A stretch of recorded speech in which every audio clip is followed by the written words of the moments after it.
चलिए आज हम लोग जो टॉपिक पढ़ेंगे वो क्या है आपका अस्पृश्यता का अंत। अस्पृश्यता का अंत, अगर इसको हम लोग भारतीय संविधान के आर्टिकल का बात करेंगे तो आर्टिकल नंबर कितना में इसका वर्णन किया गया है? 17 के अंतर्गत में किया गया है। अगर इसी को हम लोग देखेंगे तो भारतीय संविधान का एक भाग के नंबर कितना है? 3। और इस भाग नंबर 3 में जो है सो आर्टिकल है 12 से लेके कितना? 35। और ये आर्टिकल 12 से जो 35 है ये किसका बात करता है? फंडामेंटल राइट का बात करता है, मूल अधिकार का बात करता है। और उसी में से जो एक आपका है समानता का अधिकार 14 से 18, वही समानता के अधिकार में ही एक आपका क्या है? Article number 17। और ये बात करता है अस्पृश्यता का अंत। अब अस्पृश्यता का मतलब क्या होता है? छुआछूत। सामाजिक स्तर पर जो छुआछूत हमको क्या है देखने को मिलता है, उस छुआछूत को क्या करना? दूर करना। अब सामाजिक स्तर पर अगर आप देखेंगे तो छुआछूत किस स्तर पर? जैसे सैद्धांतिक स्तर पर तो नहीं देखने को मिलता है, लेकिन सामाजिक स्तर पर अभी भी देखेंगे, व्यवहारिक स्तर पर अभी भी देखेंगे तो आपको ये क्या होता है? देखने को मिलता है। आप जिस समाज में हैं उसी समाज में अगर देखेंगे तो कुछ व्यक्ति जो आपसे एक पीढ़ी पीछे होंगे या 2 पीढ़ी पीछे होंगे, उनको जो क्या है इस लेवल पर अंतर आपको देखने को मिलेगा अपने ही समाज के कुछ व्यक्ति के साथ, जिनके लिए मतलब वो क्या है जाति के नाम पर क्या किए हुए हैं? डिवाइड किए हुए हैं। अगर जाति के नाम पर डिवाइड क्यों हैं? अगर वो कुछ उच्च जाति से है, जो समाज में माना जाता है कि जो ये क्या है उच्च जाति से हैं, तो उनका निम्न जाति के प्रति उनका जो व्यवहार होता है वो क्या होता है? नकारात्मक होता है, निगेटिव होता है, और वो उसको क्या समझते हैं? नीच समझते हैं। ठीक है, तो उसी चीज को समाप्त करने के लिए हमारे संविधान निर्माताओं ने संविधान में एक आर्टिकल का प्रावधान किया, और वो आर्टिकल कितना था? 17। अब इससे पहले थोड़ा सा अगर आप आर्टिकल 15 को याद करेंगे तो आर्टिकल 15 क्या कहता था? राज्य जो है सो किसी भी नागरिक के साथ केवल क्या? केवल धर्म, जाति, जन्म स्थान, लिंग, भाषा के आधार पर क्या करेगा? भेदभाव नहीं करेगा। और इसमें देखिएगा राज्य जो है सो नागरिक के साथ केवल लगा हुआ है। केवल का मतलब क्या? सिर्फ इस आधार पर नहीं होगा, बाकी आधार पर भेदभाव हो सकते हैं। इस चीज को लिखा था, तो कहीं ना कहीं इस आर्टिकल का उससे भी क्या बनता है? लिंक बनता है। तो जैसे अगर सामाजिक स्तर पर कोई अगर मान लीजिए कुआं है, अगर कोई कुआं पर जाति के वजह से किसी को न जाने दिया जाए तो अपने आप में ये क्या होगा? आर्टिकल 17 के विरोध में चला जाएगा। इसका मतलब है उसको क्या माना जाएगा? अपराध माना जाएगा। और आपको बताया जे इसका सबसे अच्छा भुक्तभोगी कौन थे? जो संविधान के जिनको आप जनक मानते हैं, पिता मानते हैं, अम्बेडकर। जैसे वो अपने जीवनी में लिखते हैं, जब वो स्कूल जाते थे ना तो वो अपने जीवनी में लिखते हैं नो प्यून नो वाटर।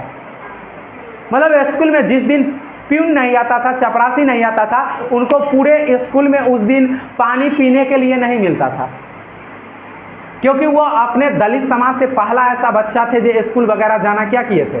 शुरू किए थे।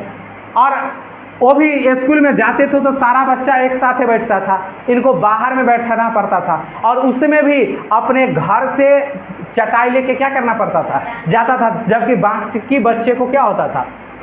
और वहाँ जो उन्होंने अपनी जीवनी में लिखे थे, वहाँ जो घड़ा हुआ करता था, उस घड़ा में जो पानी रहता था तो सब बच्चा खुद से घड़ा से निकाल के पानी क्या कर सकता था? पी सकता था। लेकिन इनको घड़ा से खुद से पानी निकाल के पीने का परमिशन क्या था? नहीं था। और जब इनको प्यास लगता तो वहाँ कोई रहता तो उसको बोलते, या नहीं तो वहाँ जो प्यून रहता उसको बोलते, और वो इनको पानी निकाल के क्या करता? हाथ पर देता, तो वो उससे क्या कर लेते थे? पी लेते थे। आप समझ जाओ कि जो व्यक्ति इतना खुद समस्या सामाजिक स्तर पर झेल के और एक वंचित परिवार से जाएगा, और जब उसको अपने समाज के कल्याण के लिए, अपने वर्ग के कल्याण के लिए कोई मौका मिलेगा तो वो करेगा कि चूक जाएगा? करेगा ही, और बड़े पैमाने पर करेगा। और इसी चीज को दूर करने के लिए जो समाज में इतनी विविधता थी जाति के नाम पर, धर्म के नाम पर, इसको समाप्त करने के लिए क्या लाया गया? और अब लिंग के आधार पर भी देखेंगे ना सर, कुछ चीज ऐसा होता है जहां पर महिला के लिए क्या है? जाना, वो भी किसके आधार पर? लिंग के आधार पर उसके साथ भेदभाव किया जाएगा। लेकिन यहाँ पर जो मुख्य रूप से इसका जो विचार है ये है छुआ छूत, हाँ, मतलब कोई अगर टच कर रहा है तो उससे क्या हो रहा है, गंगा नहाना पड़ेगा। मतलब आपके समाज का ही कोई व्यक्ति, नीचे जाति का व्यक्ति आपको छू दिया तो आपको क्या करना पड़ेगा, गंगा से स्नान करना पड़ेगा। इसका मतलब ये क्या हुआ, अगर अब ऐसा कोई करेगा, जैसे एक एग्जाम्पल ले लीजिए, जैसे आपको बताए थे व्यवहारिक बात और सैद्धांतिक बात में क्या है अंतर है। आज में क्या, अगर मान लीजिए कोई मंदिर में क्या है, बैन लगा हुआ है, जो वहाँ पर क्या है, दलित समाज को नहीं जाना है, और आप आर्टिकल पर क्या साट लेंगे, 17 साट के और चल जाएंगे दोनों गाल पर, उसके बाद गाल बचेगा कि फुलबे करेगा, उसको थोड़ी मतलब है आर्टिकल 17 से, नहीं मतलब है भाई। इसका मतलब है कानूनी तौर पर तो एक्सेप्टेबल हो गया, लेकिन सैद्धांतिक तौर पर मतलब सैद्धांतिक तौर पर हो गया, लेकिन व्यवहारिक तौर पर अभी समाज में उसको उस पैमाने पर स्वीकार नहीं किया गया। लेकिन पिछले कुछ समय से देखेंगे जो नए पीढ़ी आ रहे हैं, उनमें बदलाव धीरे धीरे क्या हो रहा है, अपने समाज के प्रति क्या हो रहा है, धीरे धीरे बदलाव आ रहा है। वो जिस समाज में रहते, उस समाज में जो कुछ नीचे तबके का जाति जिनको माना जाता है, उनके प्रति भी उनका क्या आ रहा है। इसका सबसे बड़ा रीजन क्या है, जो धीरे धीरे व्यक्ति क्या हो रहे हैं, शिक्षित हो रहे हैं, और जैसे जैसे शिक्षित होते जाएंगे ये जो अनुपात है धीरे धीरे कम होता क्या होगा, चला जाएगा। आप एक सिंपल एग्जाम्पल आप लोग बताइए ना, जे आप विद्यार्थी हैं, यहाँ पर अगर कोई भी व्यक्ति खाना लेके आ जाता है, आप उसके साथ आराम से खा लेते हो, कभी उसी को पूछते हो जो आप कौन जाति से हो, नहीं पूछते हो ना। एक बार अपने दादी का नाम याद करो या दादा को,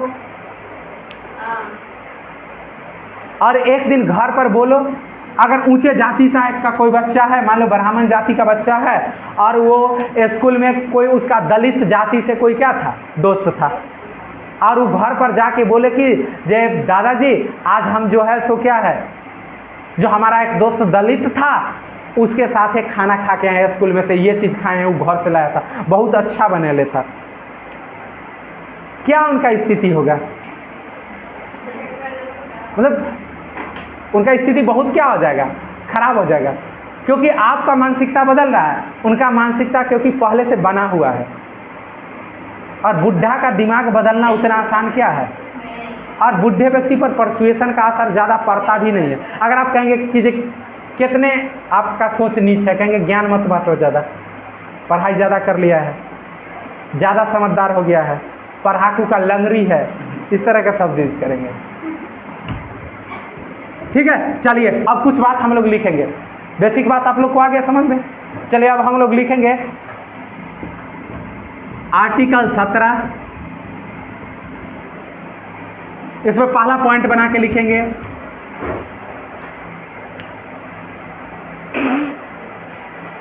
समाप्त करने की व्यवस्था, समाप्त करने की व्यवस्था, समाप्त करने की व्यवस्था। तो आर्टिकल 17 के अंतर्गत किसको क्या किया गया है, समाप्त करने की व्यवस्था। किसको समाप्त करने की व्यवस्था, थोड़ा भाई भाव समझना, समाप्त करने की व्यवस्था, किसको समाप्त करने का, अस्पृश्यता को समाप्त करने का व्यवस्था। तो आर्टिकल 17 कहता है अस्पृश्यता का अंत, मतलब छुआछूत का अंत। ठीक है, तो लिख लेंगे अस्पृश्यता का, अस्पृश्यता का अंत या समाप्त करने की व्यवस्था। दूसरा पॉइंट लिख लेंगे किसी भी रूप में, किसी भी रूप में, किसी भी रूप में यह आचरण निषिद्ध है, किसी भी रूप में यह आचरण निषिद्ध है, किसी भी रूप में यह आचरण निषिद्ध है, किसी भी रूप में यह आचरण निषिद्ध है।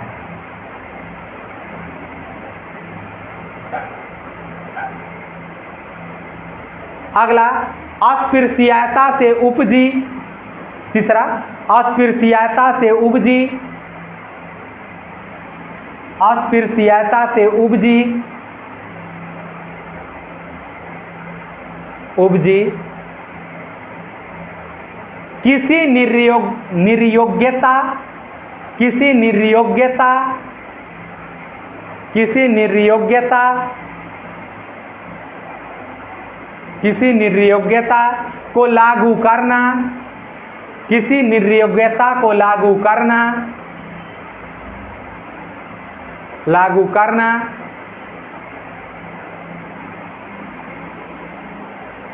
अपराध माना जाएगा, अपराध माना जाएगा।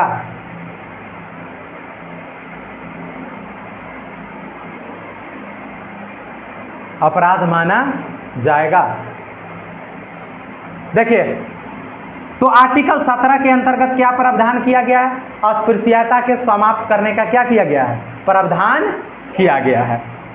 और ये जो है सो किसी भी रूप में इसका आचरण क्या होगा?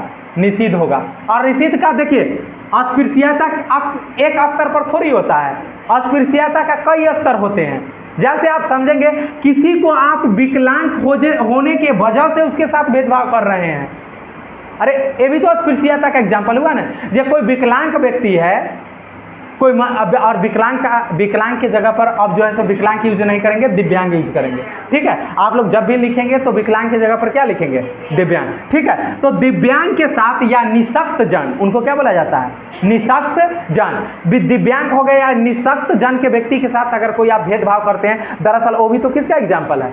अस्पृश्यता का। जैसे कोई मान लीजिए किसी कोई व्यक्ति है जिसको आंख से मतलब ठीक से नहीं दिखता है, उसको अगर आप कह दिया, क्या आप बोलचाल की भाषा में बोलते हैं अनहरा, कान्हा, इस तरह का शब्द यूज करते हैं ना, ये अपने आप में ये आर्टिकल 17 के क्या है?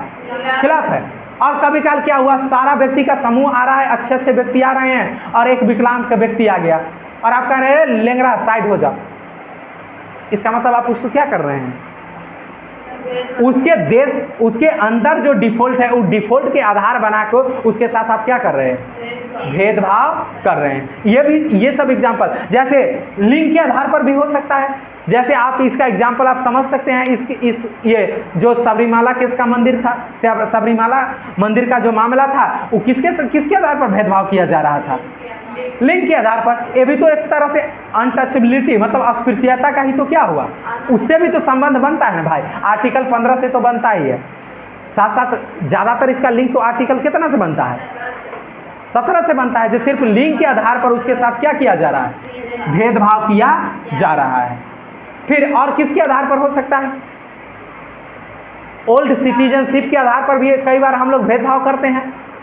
ओल्ड सिटीजन को देखे और देखने के बाद हम लोग क्या कर लिए? उनके साथ कुछ ऐसा व्यवहार किए जो कुछ अस्पृश्यता जैसा क्या हो गया व्यवहार। कोई मदबुद्धि व्यक्ति है, उसके साथ भी हो सकता है। तो अगर इसमें से किसी भी आधार पर, चाहे वो निःशक्त जन हो गया, चाहे महिला हो गया, चाहे क्या हो गया आपका लिंग के आधार पर हो गया, किसी भी आधार पर अगर आप करेंगे तो उसको अपराध की कैटेगरी में क्या है? माना जाएगा। इसीलिए कहा गया है जो किसी भी रूप में इसका आचरण क्या माना जाएगा? निषिद्ध माना जाएगा। मतलब किसी भी रूप में अगर इसका प्रयोग अगर आप करेंगे तो अपने आप में वो गैर कानूनी है। तीसरा नंबर क्या कहता है? अस्पृश्यता से उपजी किसी निर्योग्यता को किसी भी कीमत में लागू नहीं किया जाएगा। अगर लागू कर रहे हैं इसका मतलब वो अपराध की श्रेणी में आएगा और उसके लिए आपको क्या है? दंडित किया जा सकता है। यहां तक किसी को कोई दिक्कत? अब आप लोग लिखेंगे, नीचे नोट में लिखेंगे, नोट में लिखेंगे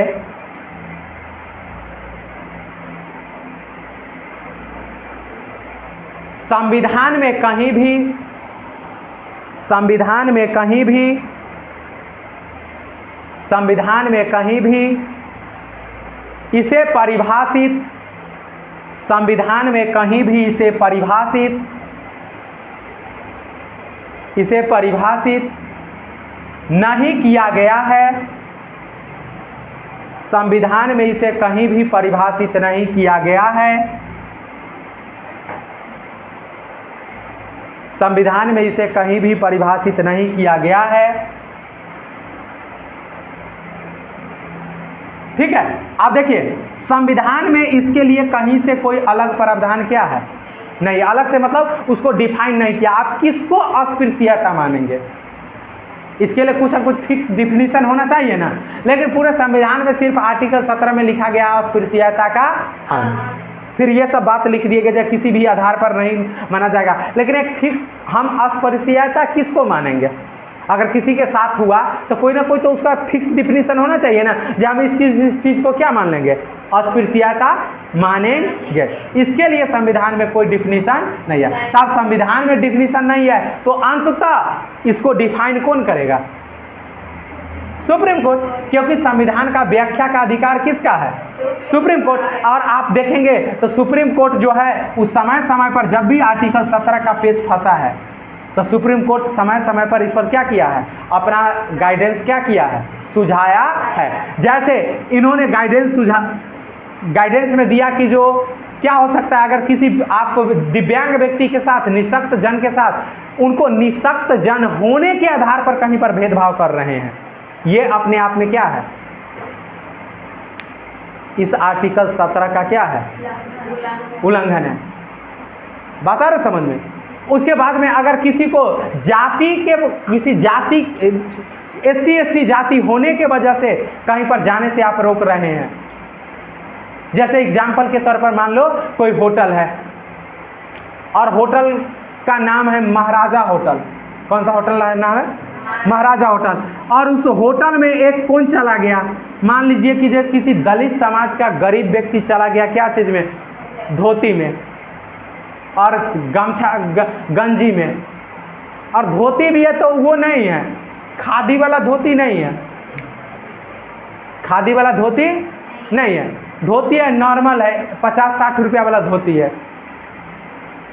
और वो भी है जो ऐसे है, मतलब एक तरह से मान लो नॉर्मल गांव का एकदम किसान आदमी है और उसको जाने से वहाँ पर आप रोक दिए और आपको पता था ये दलित समाज है। ये सिर्फ किसके आधार पर आप रोके हैं? दलित होने के वजह से। अपने आप में उसके साथ क्या किया गया? छुआछूत किया गया। अगर वही धोती पहन के कोई नेताजी आ जाते हैं तो आप उनका चरण पकड़ लेते हैं, और वही धोती पहन के एक दलित समाज का कोई व्यक्ति आ गया तो आप उसका बहिष्कार कर रहे हैं। यही तो क्या है? अस्पृश्यता। आप अंतर कर रहे हैं ना भाई। जो ये व्यक्ति आ जाएगा तो मेरा मतलब कि जो ये यहाँ जो भी पुण्य आत्मा बैठे हुए हैं, इनके मन में भी भाव आएगा और ये पाप आत्मा हो जाएंगे। इसका मतलब हो गया। तो सुप्रीम कोर्ट जो है तो समय समय पर इस चीज़ को क्या किया है? फिर सुप्रीम कोर्ट सबरीमाला मंदिर में कहा जो कोई भी ऐसा स्थान नहीं है जहाँ पुरुष जा सकता है और महिला। इसका मतलब है जो हम महिला के आधार पर सिर्फ महिला होने के वजह से हम भेदभाव नहीं करेंगे। आर्टिकल कितना? 17। आर्टिकल कितना? 14। विधि के समक्ष समता, विधि का समान संरक्षण। इसका मतलब आप फंडामेंटल राइट में एक आर्टिकल से आप लिंक नहीं जोड़ेंगे, कई आर्टिकल से उसको क्या कर सकते हैं? लिंक करके देख सकते। एक एंगल तो यहाँ पर भी बनता है ना भाई। अगर सुप्रीम कोर्ट कह रहा है जो भाई हम इस आधार पर सिर्फ किसी के साथ भेदभाव नहीं करेंगे भाई, इसका मतलब कहीं ना कहीं एक एंगल तो आर्टिकल 17 का बनता हुआ भी क्या पड़ता है? दिखाई पड़ता है। तो निःशक्त जन हो गया, महिला हो गया, बच्चा हो गया, बुढ़ा हो गया। अब कई बार बच्चा के लेके भी क्या हो सकते हैं? भेदभाव हो सकता है। अब बच्चा के लेके कैसे हो सकता है? स्कूल में हो सकते हैं। जब कोई दलित समाज का बच्चा है और बाकी समाज के जो एलिट समाज का बच्चा है उसका खूब मजाक उड़ाते हैं, और ऐसा का शिकार इसमें से कुछ व्यक्ति होंगे भी, या तो मजाक उनका उड़ा होगा ना तो उड़ाए होंगे। और मैं तो उसका शिकार हूँ। मैं जाति के लेके शिकार नहीं था, दरअसल मैं पढ़ाई के लेके शिकार था इसका। हमारे दोस्त लोग हमें बहुत मजाक उड़ाते थे, सच बात था। पढ़ाई के लेके मेरा नाम ही सब रखे हुए थे गोबर गणेश। मैं सही बोलता हूँ यार, तुम लोग को विश्वास नहीं होगा। और उसमें से कुछ व्यक्ति मेरा नाम रखे हुए थे ठेला मास्टर। उसको बाद में नहीं पता था जो ये अच्छा मास्टर बनेगा। तो नाम रखे हुए थे क्या? ठेला मास्टर। इस तरह का शब्द से, और मुझे ठीक से याद है जो ये सब शब्द मैंने 6 क्लास तक ठीक से झेला है। अपने क्लास में दोस्तों का उत्पीड़न झेला है। ये भी तो एक आधार पर क्या किया जा रहा है? क्योंकि उनको भी ये बात पता नहीं था, क्योंकि वो लोग भी क्या थे, इसी ग्रुप का थे। लेकिन उस आधार पर भी तो हो रहा है ना भाई। और बाद में पता चला जे सबका कहानी क्या खत्म। ठीक से कोई इंटर भी पास नहीं कर पाए, कोई मैट्रिक भी पास नहीं कर पाए। मतलब मजा का बात ये। तो यही होता है कि अगर किसी को मजाक आप आज उड़ा रहे हैं, इसका मतलब चाहे वो किसी भी समाज से है, उसका एक भेदभाव। तो आर्टिकल 17 को अगर देखेंगे तो उस समय आर्टिकल 17 नहीं था, मान लो जिस समय उनके साथ भेदभाव हुआ था अम्बेडकर के साथ, लेकिन भेदभाव तो हुआ था ना। ठीक है, तो किसी भी आधार पर सुप्रीम कोर्ट समय समय पर बताता है कि जो भाई साहब आप ये नहीं कर सकते, ये आर्टिकल 17 के क्या है, खिलाफ है। चलिए अब अगला पॉइंट आप लिख लेंगे। इसके लिए जो कुछ, इसको समाप्त करने के लिए जो कुछ एक्ट वगैरह बने थे, लिख लेंगे कुछ अधिनियम, या सीधे अधिनियम लिखो ना, अधिनियम। और अधिनियम इसके लिए कुछ बनाए गए थे।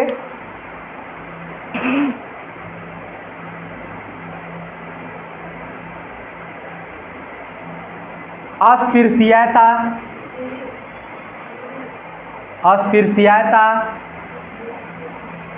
निवारण अधिनियम, अस्पृश्यता निवारण अधिनियम। नहीं, अस्पृश्यता की जगह पर वो, चलो बात वही हो जाएगा, थोड़ा टेक्निकल शब्द यूज हो गया। अगर छुआछूत निवारण अधिनियम भी कहीं देखना है ना तो कंफ्यूज मत होना। छुआछूत निवारण अधिनियम या अस्पृश्यता निवारण अधिनियम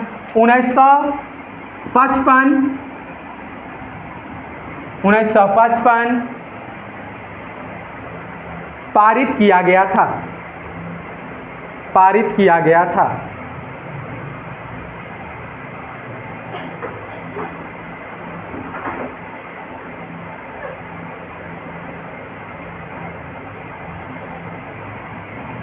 ठीक है, तो 1955 में क्या किए गए थे, एक अधिनियम बनाया गया था, अस्पृश्यता निवारण अधिनियम। और इस अधिनियम का सबसे लेटेस्ट फेज में नाम चेंज करके कर दिया गया है सामाजिक न्याय अधिनियम, लेटेस्ट फेज। अब लिख लेंगे सामाजिक न्याय अधिनियम। हाँ, बाद में अगला, इसी में दूसरा, या लिख लीजिएगा। हाँ ठीक है, लिख सकते हैं सामाजिक न्याय अधिनियम। इसी का संशोधित रूप है जो 1975 का है। इसका एक बार संशोधन 1955 में जो एक्ट बना था उसका एक बार संशोधन हुआ था 1975 में, और फिर लेटेस्ट हुआ है शायद 2015 में, और 15 में इसका नाम चेंज करके कर दिया गया सामाजिक न्याय अधिनियम। 2015 सामाजिक न्याय अधिनियम। इसका मतलब सामाजिक न्याय का मतलब क्या, समाज में जिनके साथ ये भेदभाव होता है उनको भी क्या मिलना चाहिए, न्याय मिलना चाहिए। उनके न्याय का मतलब क्या, उनके साथ जो अत्याचार हो रहा है, भेदभाव हो रहा है, वो भेदभाव क्या हो, नहीं हो। यहाँ तक कोई दिक्कत नहीं ना। अब लिख लीजिएगा कुछ एससी का आर्गुमेंट लिख लीजिएगा। एससी का है तो क्या, सुप्रीम कोर्ट।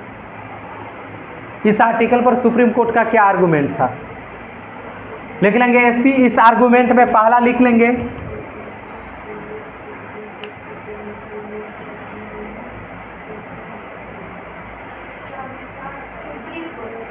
हाँ,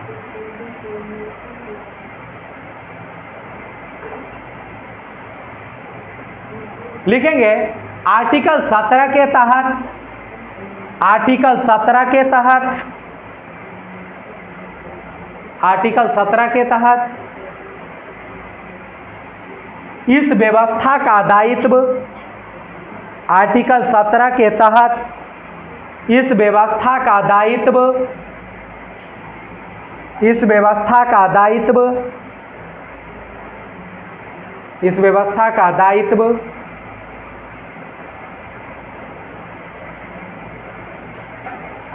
निजी व्यक्तियों और राज्यों, निजी व्यक्तियों और राज्यों,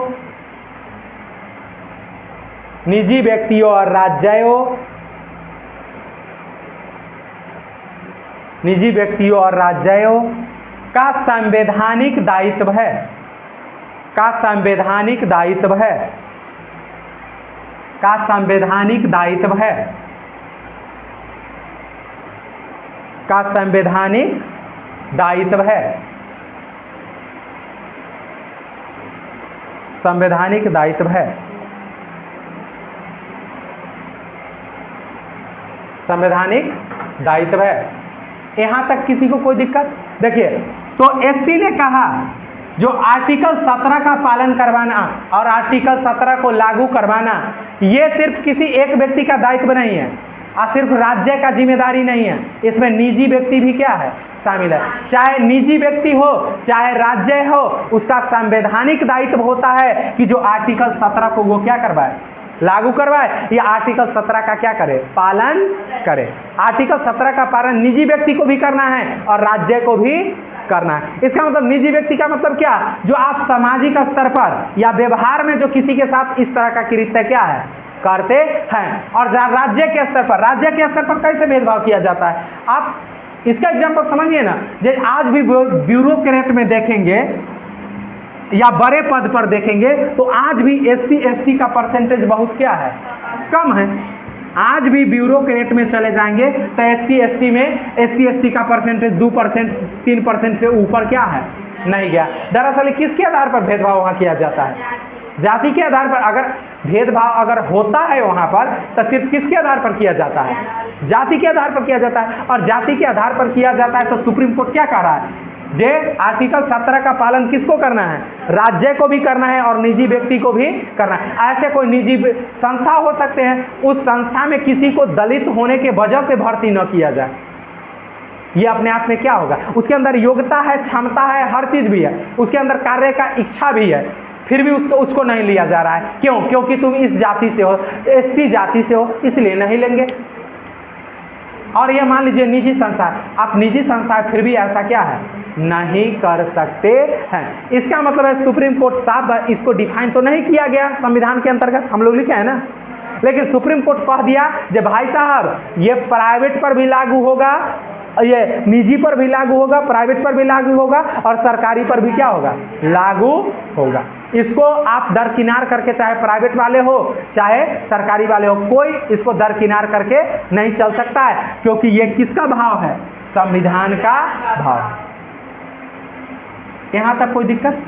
इसका मतलब है जे अगर कोई ए नाम का व्यक्ति है, उसका कोई इंडस्ट्री है, अगर वो चाहे कि जो हम जाति के आधार पर किसी को भर्ती नहीं लेंगे, तो इसका मतलब आप मान के चलेगा जो वो आर्टिकल 17 का क्या कर रहा है, उल्लंघन कर रहा है। अगर राज्य में कहीं ऐसा हो रहा है तो, लेकिन आप सैद्धांतिक रूप से जो हो, लेकिन अगर व्यवहार में देखेंगे तो ये तो देखने को मिलता है।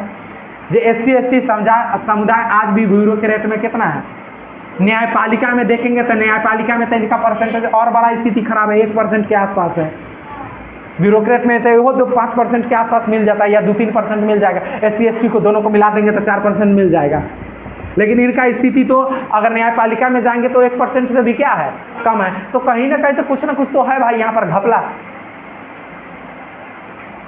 जो देखने को क्या होता है, मिलता है। ठीक है, इसके बाद अगर आप देखेंगे तो ये किसका सुझाव था, एससी का। और इससे पहले अब आप लोगों को बता दिए, जिस समय समय पर यह सुझाव क्या करते रहता है, चाहे वो दिव्यांग के स्तर पर हो या किसी भी स्तर पर हो, इस चीज को वो बताते रहता है। चलिए अब एक हाई कोर्ट था उसका देख लेंगे, मैसूर हाई कोर्ट का इस पर एक जजमेंट था, उसको देख लेंगे। मैसूर हाई कोर्ट लिख लेंगे और इसमें पहला फैक्ट, जैसे सुप्रीम कोर्ट का गाइडलाइंस था जो आर्टिकल 17 के पर्सपेक्टिव में मैसूर हाई कोर्ट में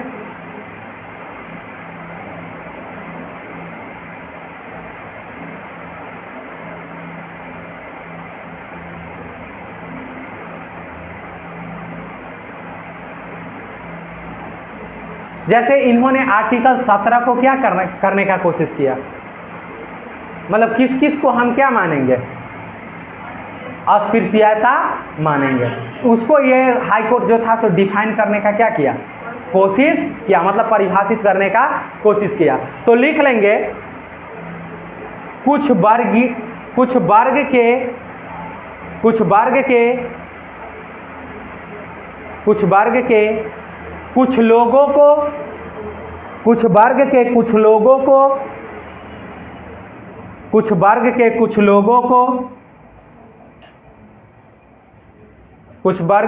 लोगों को हो गया। जातियों के आधार पर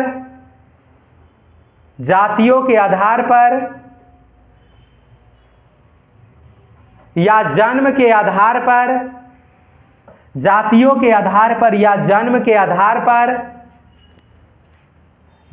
आधार पर सामाजिक बहिष्कार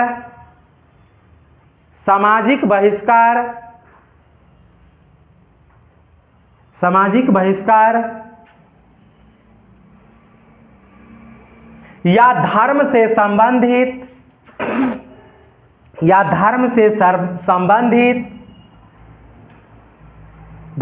संबंधित किसी प्रकार का बहिष्कार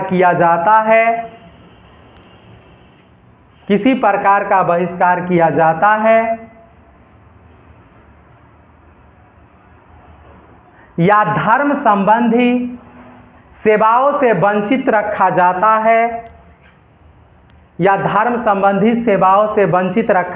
है बहिष्कार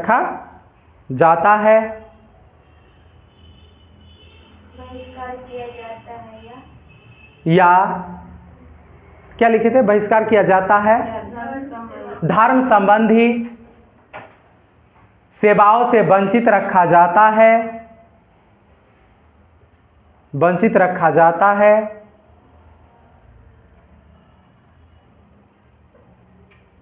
या लिंग के आधार पर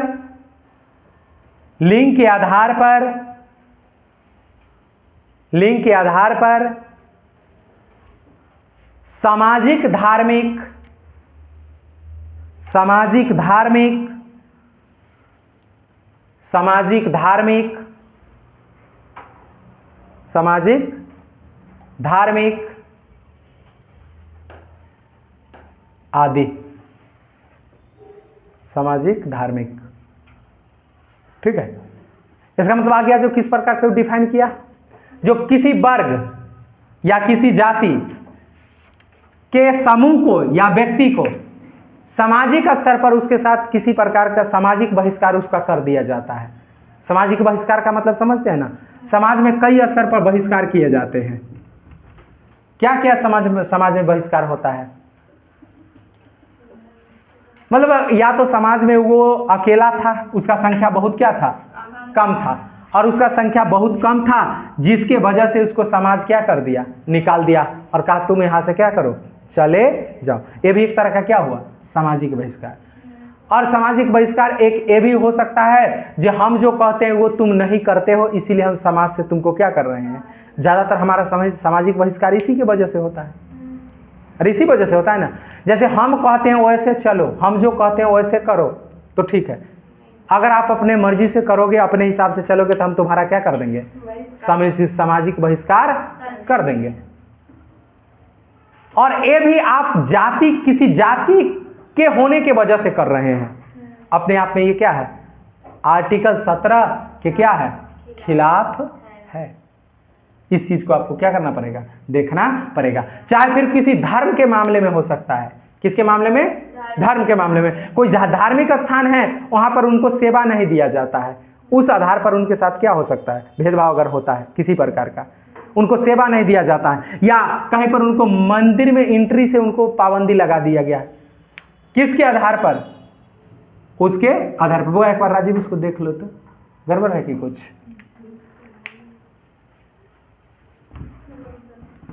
ठीक है, चलिए अब जो हम लोग पढ़ेंगे सो क्या पढ़ेंगे? अब पढ़ेंगे हम लोग उपाधियों का अंत। अगला टॉपिक उपाधियों का अंत।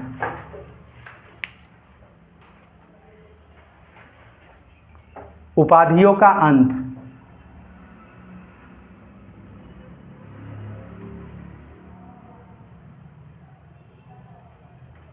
और उपाधियों का अंत अगर भारतीय संविधान का आर्टिकल देखेंगे तो आर्टिकल नंबर कितना में बात किया गया है? 18। उपाधियों का अंत। अब देखिए इस उपाधियों के अंत में क्या सब हो सकते हैं? जैसे आर्टिकल 17 में लिखा गया उपाधियों का अंत। उपाधि क्या सब हो सकते हैं? हाँ, उपाधि क्या सब हो सकते हैं? और उपाधि किसको मिलते थे? और ऐसा क्यों लाया, इसको क्यों समाप्त करना पड़ा? ये सारे पर्सपेक्टिव बनते हैं ना। तो सबसे पहले हम लोग इसमें एक दो लाइन लिखेंगे, लिखिएगा।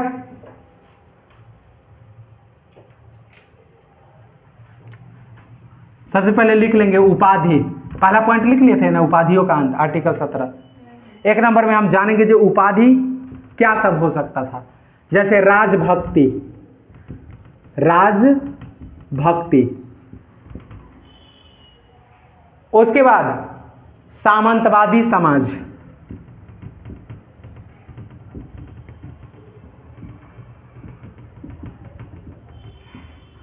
और क्या हो सकते थे?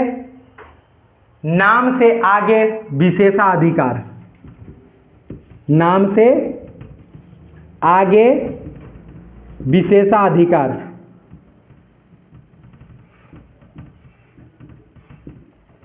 नाम से आगे विशेषाधिकार।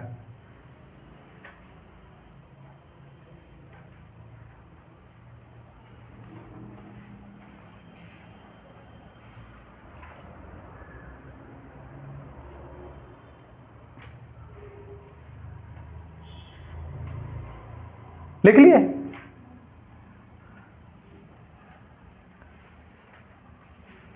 देखिए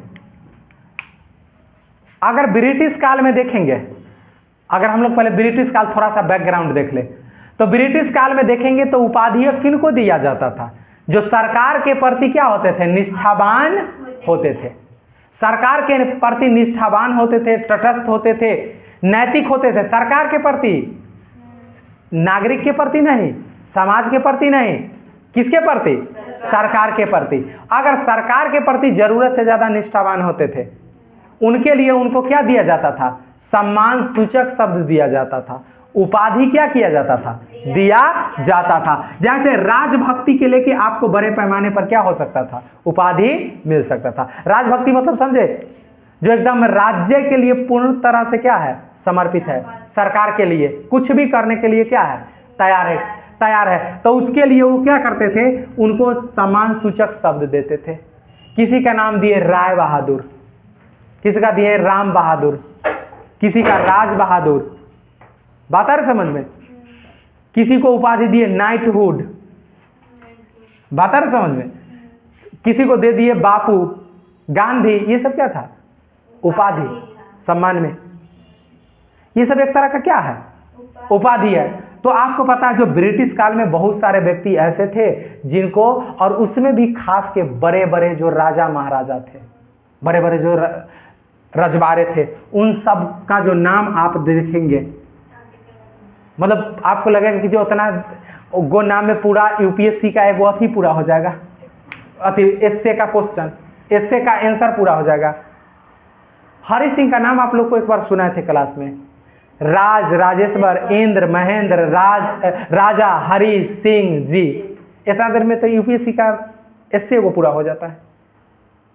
इसका मतलब आप सोच रहे हैं एगो व्यक्ति इतना बड़ा नाम है, राजेश्वर, इंद्र, महेंद्र, धीराज, महाराजा हरि सिंह जी।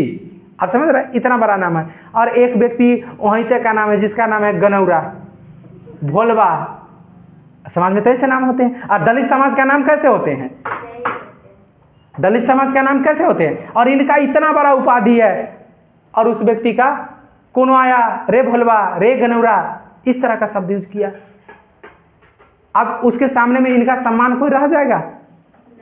रहेगा। लेकिन आप लोकतांत्रिक देश में हैं। आप किस देश में हैं? लोकतांत्रिक। और लोकतांत्रिक देश में आप बात कर रहे हैं किसका? समानता का। तो सिर्फ समानता हर स्तर पर क्या होना चाहिए? समाज में सबको बराबर स्टेटस मिले। और किसी का नाम क्यों इतना बड़ा सेंटेंस टाइप का हो और किसी का इतना छोटा क्यों? तो इन लोगों ने लिख दिया, इसमें प्रावधान कर दिया, जो जिनको इस कानून से पहले जिनको उपाधि मिला हुआ था उनको भी वो सारा उपाधि क्या हो जाएगा? खत्म हो जाएगा। ये सारा उपाधि क्या हो जाएगा? खत्म हो जाएगा। इसका मतलब आज भी आप बोलते हो ना क्या बापू, राष्ट्रपिता, ये सब उपाधि आप गैर कानूनी बोल रहे हो। किसी को बोलते हो ना भारत रत्न राजेंद्र प्रसाद, भारत रत्न सर्वपल्ली राधाकृष्णन, भारत रत्न पंडित जवाहरलाल, गलत बात है, आप गलत कर रहे हो, पता नहीं है। राज्य इसका परमिशन क्या करता है? नहीं देता है। सर तो अभी जो नोबेल मिलता है अर्जुन पुरस्कार उसको देखिए, कानून हम अभी आपका स्टार्टिंग पॉइंट पर हम हैं अभी वहाँ पर अभी वर्तमान स्थिति क्या है, यहाँ पर आएंगे तो आपको समझ में आ जाएगा। ये उस समय की बात है जिस समय संविधान ये लिखा गया। संविधान निर्माता का पर्पज क्या था? ये था, देखेंगे 1970 के बाद इसका व्याख्या धीरे धीरे क्या होना शुरू हुआ? बदलना शुरू हुआ। और आपको पता है कि जो हमारा जो कोई भी चीज़ का व्याख्या एक जैसा क्या होता है? हमेशा नहीं होता है। समय के साथ साथ उसमें क्या होते हैं? सुप्रीम कोर्ट का ही फैसला आप देखते हैं समय के साथ साथ परिवर्तित होता है ना। तो 1970 के बाद फिर जब इस चीज़ पर विचार हुआ तब कुछ चीज़ को मतलब जो है जिसको उपाधि से क्या किया गया? बाहर किया गया। लेकिन स्टार्टिंग में सब चीज़ पर बैन लगा दिए गए थे। सब चीज़ पर क्या किए गए थे? बैन लगा दिए गए थे। बाद में जो कुछ पद्मश्री था, पद्म विभूषण था, बात आ रहा समझ में, इन सब को उपाधि के कैटेगरी से क्या कर दिया? सुप्रीम कोर्ट बाहर कर दिया। तो इस चीज़ को लेके आप देखेंगे व्याख्या बदलता है। तो अभी अब राजभक्ति के लेके उसको उपाधि दिया जाता था। जो सामंतवादी समाज था उनको मतलब जरूरत से ज़्यादा क्या मिलता था? सामंतवादी समाज का मतलब हुआ है जो बड़े बड़े क्या थे? राजा महाराजा थे, जिनको उपाधि मिलता था किसका? महाराजा, महारानी। उसी गांव का एक महिला है वो है किसी का जनानी। नहीं, आप पर्सपेक्टिव समझिए। उसी देखो संविधान निर्माता वो ब्रिटेन, सारे ब्रिटेन वाले थोड़ी थे। आज भी संसद भवन का भाषा क्या यूज होता है? अच्छा, संसद भवन का भाषा सुना है? आप तो लोग चकित मत हो, ये सब इतना मान के चलो कि जो संसद भवन से अच्छे एग्जाम्पल देते हैं। जब तुम जिस लोकतांत्रिक देश में हो जहाँ पर वैसा हो सकता है, क्योंकि वो भी जो वहाँ बैठे लोग कहाँ से गए हैं? यहाँ से गए हैं। तो आप इस चीज़ को अब ऑटोमेटिक उसी समाज में सब है किसी का जनानी और उसी में एक वो है क्या? महारानी। स्टेटस में अंतर आ रहा है ना? क्यों कि कोई एक नाम में इतना बड़ा शब्द सम्मान सूचक शब्द जोड़े और बाकी सब जनानी रहेगा, कोई नहीं महारानी रहेगा। अब कोई लगा रहा है क्या महाराजा, बाकी है सब किसी एक महिला का राजा। सब रहो राजा, कोई नहीं बनेगा महाराजा। इससे क्या होते हैं? बड़ा खराब स्थिति हो जाता है। इसका मतलब क्या हुआ? आपको देखने पड़ेंगे। और इस सब चीज को समाप्त करने के लिए कहीं ना कहीं इस चीज को क्या किया गया? लाया गया। फिर नाम के आगे सम्मान सूचक शब्द, जैसे आप अभी बोले थे ना, ये भारत रत्न, ये पद्मश्री, ये स्टार्टिंग में ये भी थे। 1970 के बाद इसका व्याख्या बदला है धीरे धीरे, तो फिर से व्यवहार में आना क्या हुआ है? शुरू हुआ है। लेकिन कोई ऐसा है जैसे किसी का नाम के आगे क्या लगा हुआ है? अधिकार। तो संविधान निर्माताओं का मकसद ये था कि इस हमारे देश में सिर्फ दो ही तरह के व्यक्ति होंगे, मिस्टर और मिसेज, श्रीमती और श्रीमान।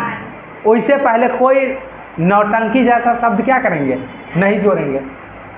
नौटंकी मतलब समझे ना? जब बड़ा सा आप नाम लिख रहे हैं उससे पहले लिख लिए महाराजा और इसके बाद नाम जो भी है वो क्या किए? शुरू किए। लिख लिए महारानी और उसके बाद नाम लिखे। इसका मतलब नाम से पहले कुछ सम्मान सूचक शब्द लगा रहे हैं ना, और बाकी समाज का एक बड़ा तबका लगाइए नहीं रहा है। क्या समाज में समानताएं दिखने को मिलेगा? नहीं मिलेगा। इसको समाप्त करने के लिए इन्होंने ला दिया क्या? आर्टिकल 18। ये इस चीज को भाई साहब हम तो क्या करेंगे? अंत करेंगे, चाहे जो हो उससे कोई मतलब नहीं। यहां तक कोई दिक्कत? चलिए उसके बाद, और ये मामला जो आया था, एक बहुत प्रसिद्ध मामला हुआ था जिनका नाम था बालाजी राघवन मामला, सुप्रीम कोर्ट में गया था बालाजी राघवन मामला। उस चीज में इसको डिफाइन किया गया था, जो किस को हम उपाधि मानेंगे और किस चीज को क्या करेंगे? नहीं मानेंगे। ठीक है, तो देखिएगा यहां पर लिखे थे ना, क्या लिखे थे अभी थोड़ा देर पहले कुछ लिखवाए थे ना, उपाधि का अंत। दूसरा अगला पॉइंट लिखेंगे, लिखिएगा राज्य सेना। राज्य सेना, इसका कुछ उपाधियों का अंत था, इसका कुछ अपवाद भी था। ठीक है, हाँ अपवाद देख के लिख सकते हो, लेकिन पूरा अपवाद मत मानना, थोड़ा सा अपवाद है। लिख सकते हैं राज्य सेना या सेना या राज्य सेना या विधा संबंधी, विधा संबंधी, हाँ विधा संबंधी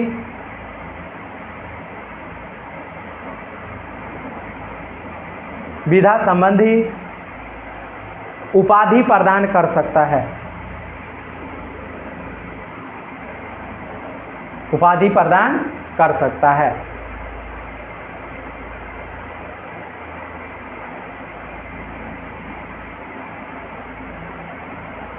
ठीक है, तो इसके अंतर्गत प्रावधान किया गया जो सेना के सेक्टर में और एजुकेशन के सेक्टर में, विधा का मतलब क्या क्या होता है? एजुकेशन।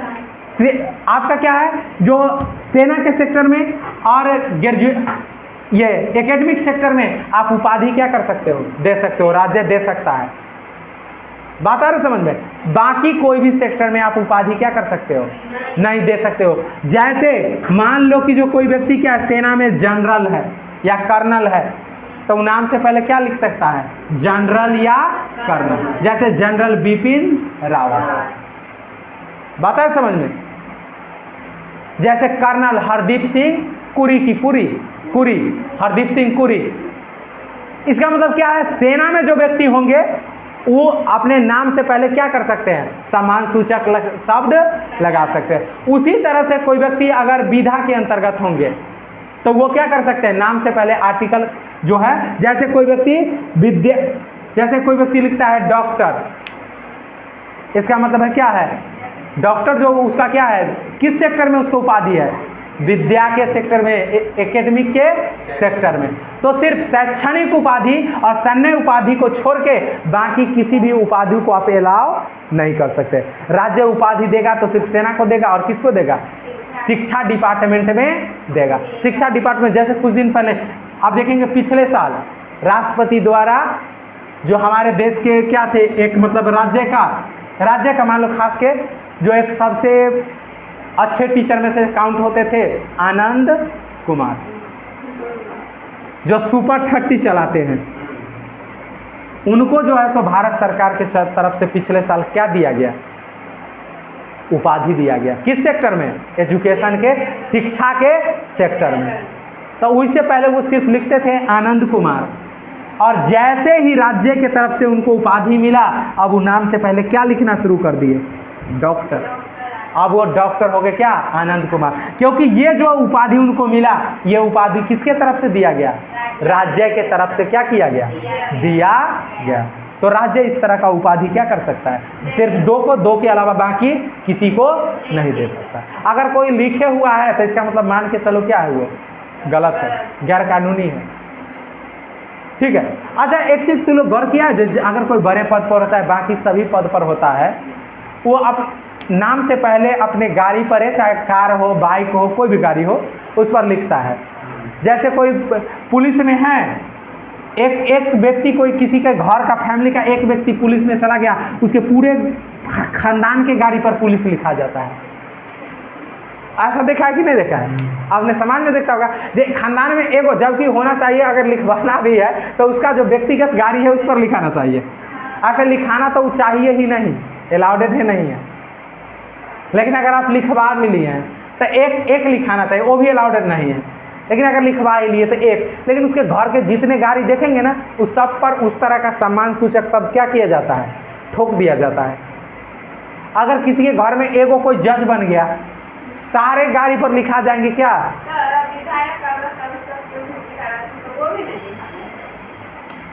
जैसे वो क्या लिखता है आपको पता होना चाहिए। पहले ऊपर में लिखा विधायक, लेकिन जस्ट सामने यहां पर नहीं लिखता है विधायक, और इसके सामने लिखने लगता है महेश कुमार।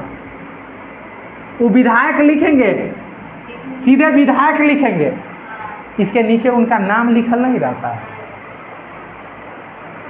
अरे अच्छा, कभी देखिए किसी विधायक के गाड़ी पर विधायक का लोगो लगा हुआ है, बोर्ड लगा हुआ है, लेकिन उसके नीचे या उसके बाद उसका नाम लिखल देखे हैं? नहीं कर सकते हैं। या किसी सांसद को देखे हैं? नहीं। अगर वो लिखेंगे भी, अगर पोस्टर पर लिखल भी देखेंगे, तब विधायक लिख के वो डायरेक्ट यहाँ से नाम नहीं शुरू करेंगे। जैसे लिखे नाम से पहले उपाधि लगाया डॉक्टर, और यहाँ नाम शुरू कर दिए जो भी है, डॉट डॉट यहाँ पर जो भी है जिसका भी नाम है ये लिख दिए। क्या हो रहा है? ये लिख दिए। लेकिन किसी विधायक को देखें जो यहाँ पर ऐसे करके और ऐसे करके लिख दिया, डॉट डॉट कुछ भी नहीं लिखेगा। ये लिखल देखे होंगे, ये नहीं देखे होंगे। अगर लिखा होगा तो गधा होगा, वो उसको पता नहीं है। तो इसीलिए आप सिर्फ उसका लोगो देखेंगे जो विधायक का गाड़ी है, विधायक का नाम क्या है वो नहीं। आप बोलने के सेंस में बोलते होंगे जब विधायक खन्ना जी,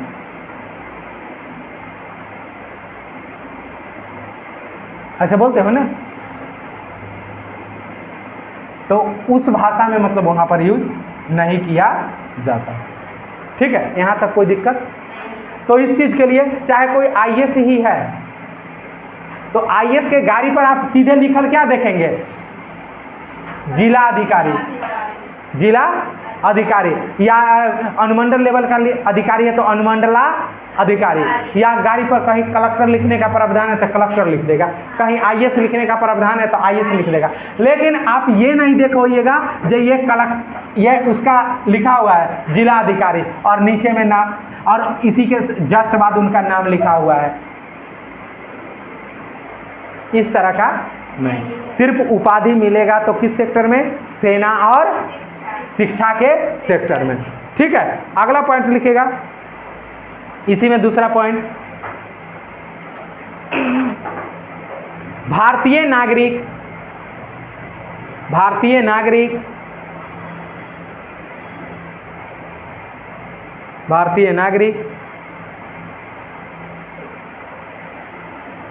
विदेश से, भारतीय नागरिक विदेश से, भारतीय नागरिक विदेश से, भारतीय नागरिक विदेश से बगैर राष्ट्रपति के परमिशन का, बगैर राष्ट्रपति के परमिशन का,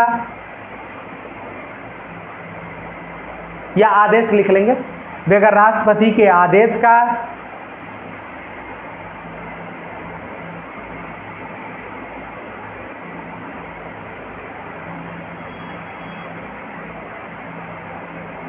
क्या लिखे थे? भारतीय नागरिक विदेश से बगैर राष्ट्रपति के आदेश का किसी प्रकार का उपाधि या सम्मान सूचक शब्द, किसी प्रकार का उपाधि या सम्मान सूचक शब्द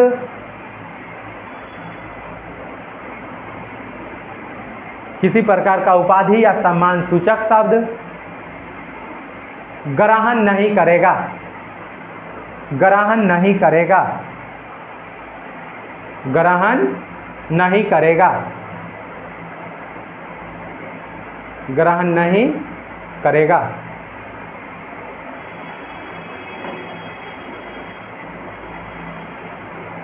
अगला, कोई विदेशी राज्य के नागरिक, कोई विदेशी राज्य के नागरिक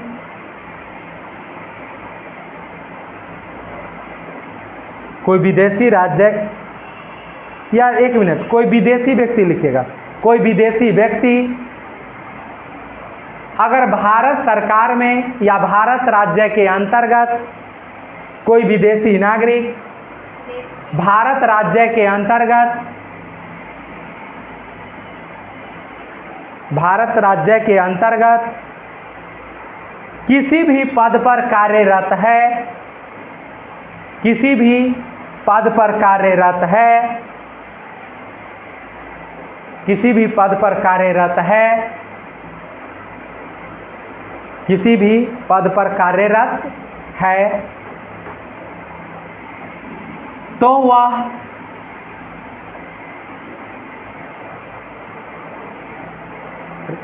राष्ट्रपति के मर्जी के बगैर, राष्ट्रपति के मर्जी के बगैर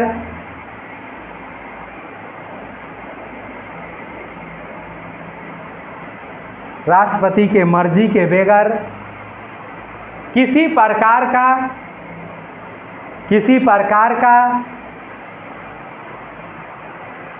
उपाधि ग्रहण नहीं कर सकता है, किसी प्रकार का उपाधि ग्रहण नहीं कर सकता है।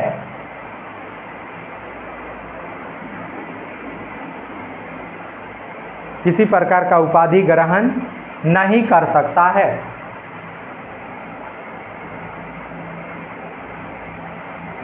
आया कुछ बात समझ में?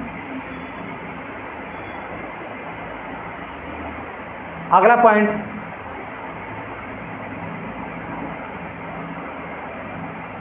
अगर कोई भारतीय नागरिक, अगर कोई भारतीय नागरिक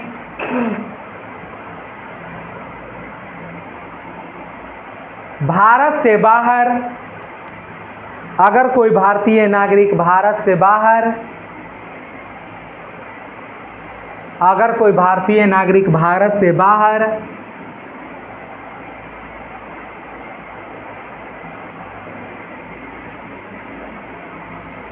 भारत से बाहर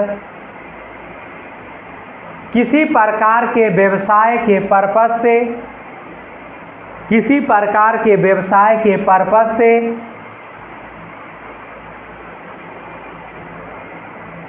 व्यवसाय के पर्पस से गया हुआ है, गया हुआ है, गया हुआ है,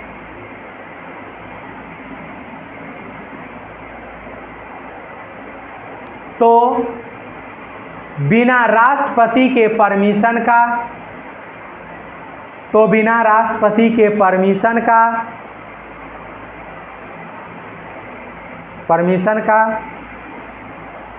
किसी प्रकार का उपाधि, किसी प्रकार का उपाधि या सम्मान, किसी प्रकार का उपाधि या सम्मान, किसी प्रकार का उपाधि या सम्मान ग्रहण नहीं करेगा, किसी प्रकार का उपाधि या सम्मान ग्रहण नहीं करेगा।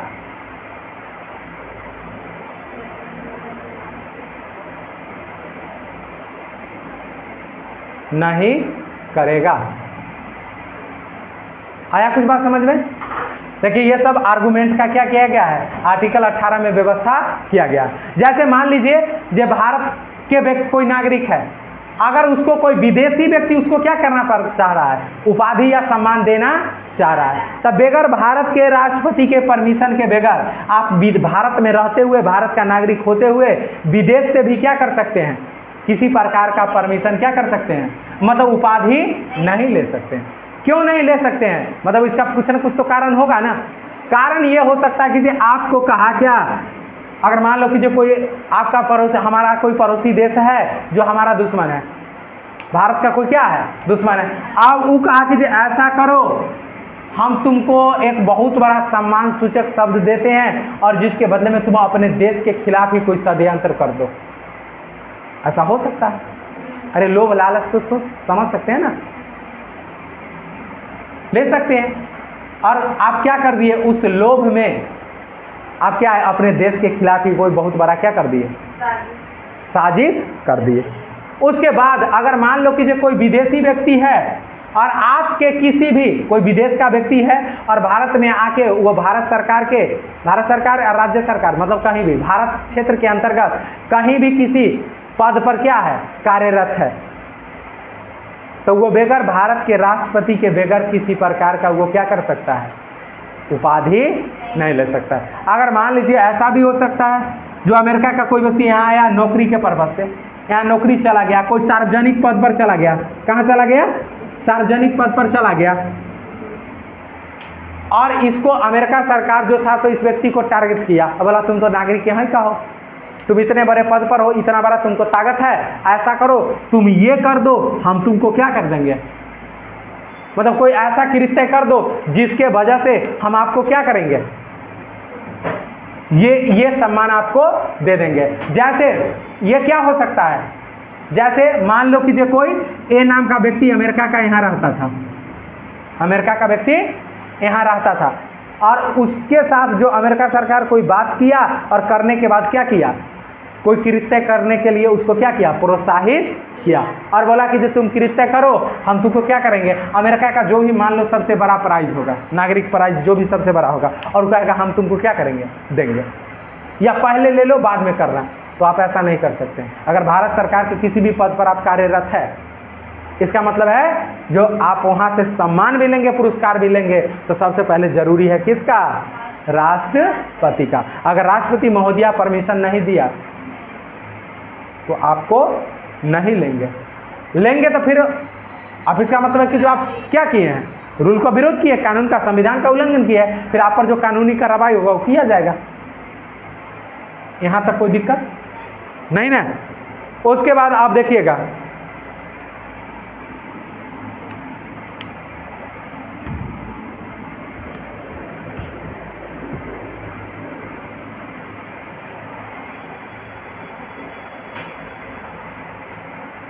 उसी में एक पॉइंट और लिख लीजिएगा,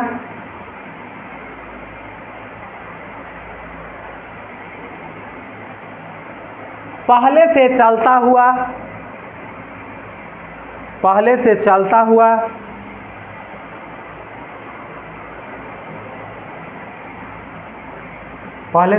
हुआ सभी प्रकार के उपाधियों का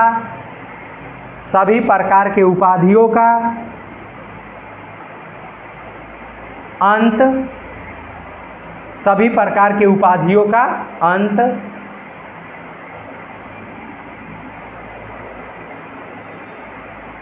ठीक है।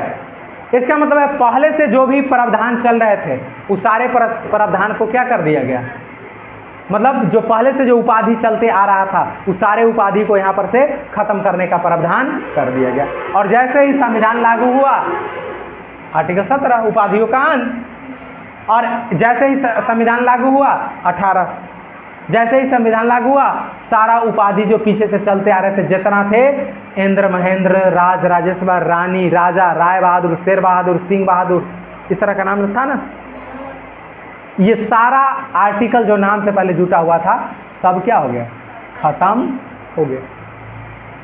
और अमेरिका में वही तो उपाधि चलता, जितना का नाम सुनता होगा क्या, लॉर्ड साहब, लॉर्ड वही हुआ, ठीक है, लॉर्ड।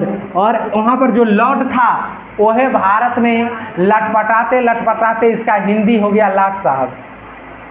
घर में ऐसा शब्द आप लोग सुने होंगे, ये लाट साहब हो गया है, लाट साहब हो गया है। इसका मतलब वही है जो अमेरिका में लॉर्ड है या लाट जिसको बोलते हैं, आप यहाँ इसको क्या पढ़ते हैं, वो लॉर्ड नहीं पढ़ता, उसको ये पढ़ता है लाड। उनके उच्चारण में ये आता है लाड। और यह जब भारत में हिंदी उच्चारण इसका लटपटाते हिंदी उच्चारण हो गया लाट साहब, ठीक है। तो आप देख लेंगे अब लिख लेंगे राष्ट्रपति, राष्ट्रपति, हाँ राष्ट्रपति, राष्ट्रपति बना देंगे और इसमें फैक्ट वाला लिख लेंगे भारत रत्न, भारत रत्न।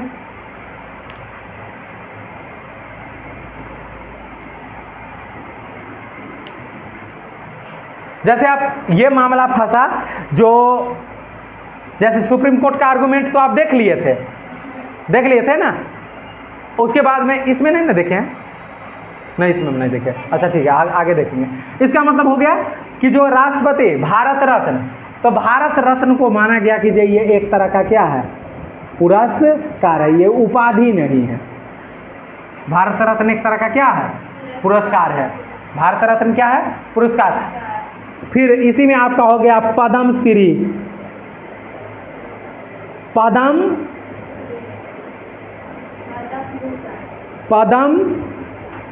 विभूषण, फिर पद्म भूषण, ये सब जो आ गया सो किसके अंतर्गत में आ गया, तो उन्होंने कुछ मतलब कि जो उपाधि में और पुरस्कार में क्या कर दिया, डिफरेंट कर दिया। और इन्होंने समझाने का कोशिश किया जब पुरस्कार हम उसको देते हैं जो हमारे समाज के लिए, हमारे देश के लिए, उसके विकास का, उसके उत्थान के, उसके प्रगति के लिए क्या करता है, कार्य करता है, उसको हम क्या करते हैं, उसको प्रोत्साहित करते हैं, ताकि समाज के अन्य व्यक्ति को भी उससे क्या मिले, प्रेरणा मिले, न कि हम ये उपाधि उनको देते हैं। बात आ रही समझ में, किस तरह से डिफाइन किया गया से हम इसको क्या मानेंगे, भारत रत्न हो गया, पद्म श्री हो गया, पद्म विभूषण हो गया, पद्म भूषण हो गया, इस सब को हम पुरस्कार के कैटेगरी में रखेंगे। और हम समाज में पुरस्कार क्यों देते हैं, ताकि उससे प्रेरणा लेके समाज के और सारे व्यक्ति अच्छे कार्य क्या करें और समाज को एक अच्छे स्थिति में लाने का क्या करें, कोशिश करें। जैसे एक व्यक्ति का नाम सुने होगा आप, नेल्सन मंडेला। ये भारत के नहीं थे, कहाँ के थे, दक्षिण अफ्रीका के थे ना, दक्षिण अफ्रीका के थे। लेकिन इनको भारत में क्या मिला था, भारत रत्न मिला था। क्यों मिला था, इनको इसीलिए मिला था क्योंकि ये सामाजिक और शांति का क्या थे, अग्रदूत थे। ये समाज के विकास के लिए बड़े पैमाने पर क्या किए थे, काम किए थे। और एक जो समाज में जो एक हाशिए पर व्यक्ति था उसको मुख्य धारा में शामिल करने का पूरे जोर शोर से क्या किए थे, कोशिश किए थे, और अपना पूरा जीवन उसमें क्या कर दिए थे, समर्पित कर दिए थे, लगा दिए थे। तो इसका मतलब है क्या, इस समाज के प्रगति के लिए, समाज के विकास के लिए, राष्ट्र हित के लिए जो कार्य करेगा उसको हम क्या कर देंगे, पुरस्कार देंगे। और देखेंगे ये पुरस्कार, ये सम्मान की बात हुआ, जो सम्मान के, लेकिन आप देखेंगे जो जब देश हमारा आज़ाद हुआ ना, तो इस स्तर पर भी क्या हो गया, डिबेट हो गया। डिबेट होने का मतलब समझते हैं, डिबेट क्या हुआ, जो आप पुरस्कार के स्तर पर भी राजनीतिकरण क्या हो गया, शुरू हो गया। ये पार्टी सरकार में होगी तो इस पार्टी को, इस व्यक्ति को क्या करेगा, भारत रत्न देगा, और ये पार्टी सरकार में होगा तो इस व्यक्ति को क्या करेगा, भारत रत्न देगा। ये तो क्या हो गया, ये समाज का विकास का काम हुआ कि समाज में विभाजन का बात हो गया। अरे समाज के विकास में किसी भी, चाहे वो कहाँ से आता है विकसित, उससे क्या मतलब है, समाज के विकास में उसका योगदान रहा, योगदान है तो उसको सम्मान क्या होना चाहिए, मिलना चाहिए, उसको पुरस्कार क्या होना चाहिए, मिलना चाहिए। और आप देखेंगे कि जो आज़ादी के इतना साल के बाद भी मदन मोहन मालवीय को 2015 में भारत रत्न मिला, और आज़ादी के मोटा मोटी 70 साल के बाद, मतलब 70 साल नहीं तो कम से कम 65, 66, 68 साल के बाद हमको इस व्यक्ति को इतना महानता के लिए इंतजार करना पड़ा। जब केंद्र में बीजेपी का सरकार आएगा तब मदन मोहन मालवीय को क्या मिलेगा, भारत रत्न मिलेगा। ये सबसे बड़ा दुर्भाग्य का बात है, जो किसी व्यक्ति विशेष का महान योगदान होते हुए भी किसी पार्टी विशेष का इंतजार किया जाता है, जो वो आएगा तो क्या करेगा, भारत रत्न देगा। ये अपने आप में बहुत क्या है, चिंता की बात है, शर्म की बात है। अरे मदन मोहन मालवीय का बाकी समाज के लिए क्या किया, ये योगदान को भूल जा, सिर्फ एक योगदान ही उसका काफ़ी था भारत रत्न के लिए। और वो योगदान क्या था, जो आज आप जिसको बोलते हैं बनारस हिंदू यूनिवर्सिटी, उस यूनिवर्सिटी के कारण ही वो भारत के रत्न के क्या हो सकते थे। वही एक और वैसा काम जो है सो उनका देश के लिए कितना काम क्या है बिखरा हुआ है। सिर्फ उस आधार पर देते तो आप भारत रत्न उनको क्या कर देते, दे देते। लेकिन वही हुआ कि जे आज़ादी के इतने साल के बाद भी 60-65 साल तक इंतजार करना पड़ा। जब बीजेपी केंद्र में आएगा तब मदन मोहन मालवीय को क्या मिलेगा, भारत रत्न मिलेगा। ये अपने आप में क्या है, कहीं ना कहीं मतलब एक चिंता की बात है और गलत बात है। जिस समाज में कोई भी व्यक्ति है अगर वो सही किया है एक्सेप्ट करो, और उसको जो जिसका वो हकदार है वो उसको क्या होना चाहिए, मिलना चाहिए। और एक दलित समाज का अगर बिहार में दलित के लिए और वंचित वर्गों के लिए अगर कर्पूरी ठाकुर का इतना बड़ा योगदान था तो ये 30 साल और 35 साल 40 साल जो वेट करना पड़ा, ये वेट नहीं करना चाहिए था, मिलना चाहिए था पहले। लेकिन इसीलिए नहीं मिला कि जो वो किस समाज से थे, दलित समाज से थे। इसका मतलब जो रियलिटी हकदार है उसको क्या होना चाहिए, मिलना चाहिए।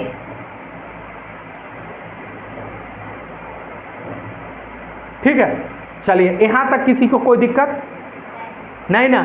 तो इस आधार पर हो गया। तो आपको राष्ट्रपति के स्तर पर जो भारत रत्न हो गया, पुरस्कार हो गया, पद्मश्री हो गया, ये सब कौन देते हैं भाई, राष्ट्रपति देता है ना।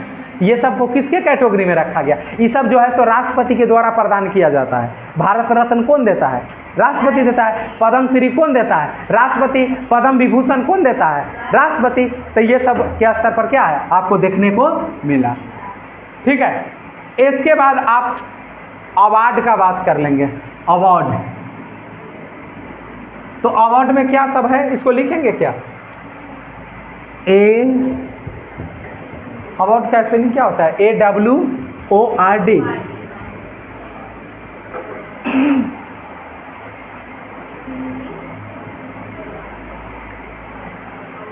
वही तो अरे भाई पुरस्कार कथी होता है। और मतलब अवार्ड जो हम दे रहे हैं पुरस्कार, वो क्या क्या चीज के लिए दे सकते हैं। तो एक इन्होंने बताया उत्कृष्टता, उत्कृष्टता। दूसरा समाज सेवा, समाज सेवा। तीसरा लोकतांत्रिक शासन, लोकतांत्रिक शासन। और क्या हो सकते हैं, लोकतांत्रिक शासन। लिख लेंगे नाम के साथ प्रयोग नहीं, नाम के साथ प्रयोग नहीं। हाँ, अवार्ड का प्रयोग आप नाम के साथ क्या है, जैसे नाम के से पहले कोई ये नहीं जोड़ सकता है ये पद्मश्री डैश आदमी dash, Padma Vibhushan dash, Bharat Ratna dash, मतलब डैश, इस तरह का शब्द यूज नहीं कर सकते हैं। तो अवार्ड किसके क्षेत्र में देंगे, उत्कृष्टता के क्षेत्र में देंगे जो बहुत अच्छा करेगा किसी चीज के लिए, या समाज सेवा के क्षेत्र में दिया जाता है, समाज के लिए। तो समाज के लिए आप बताएं ना, आप यूनिवर्सिटी कोई खोल रहा है, कॉलेज खोल रहा है, स्कूल खोल रहा है, तो उससे समाज का कल्याण होगा कि नहीं, और बड़े पैमाने पर खोल रहा है। इसका मतलब है क्या, समाज सेवा के लिए, या समाज में कोई वंचित वर्ग है उसके लिए बहुत ज़्यादा प्रयास कर रहा है, समाज सेवा के क्षेत्र में हो गया। कोई राजनीति में पूरे जीवन निस्वार्थ भाव से राजनीति में लगा दिया, महात्मा गांधी जैसे व्यक्ति को क्या को भारत रत्न मिलना चाहिए, कम से कम एक जोर के 7-8 को तो मिल ही देना चाहिए एक बार में। अरे भाई जितना 8-10 आदमी मिल के समाज के लिए किया होगा उतना गांधी अकेले कर दिया, तो जोर के भी तो वो भी मिलना चाहिए ना। इसका मतलब क्या हुआ, समाज सेवा। कोई राजनीति, राजनीति भी तो क्या है, समाज सेवा है ना। राजनीति में कोई निस्वार्थ भाव से है और समाज के लिए, देश के लिए बहुत बड़े पैमाने पर कार्य किया। इसका एग्जाम्पल आप ले सकते हैं अटल बिहारी वाजपेयी, क्योंकि अभी वाला जिंदा इसके लिए नहीं ले, क्योंकि सबसे अच्छा वो होता है जो मर जाता है सो अपने परिवार में, घर में, समाज में। रोया किसके लिए जाता है, जो जिंदा है उसके लिए कि मर गया उसके लिए। देखो समाज का कमाल देखो, जब तक जिंदा रहता था तब तक कुछ नहीं कोई रहा था।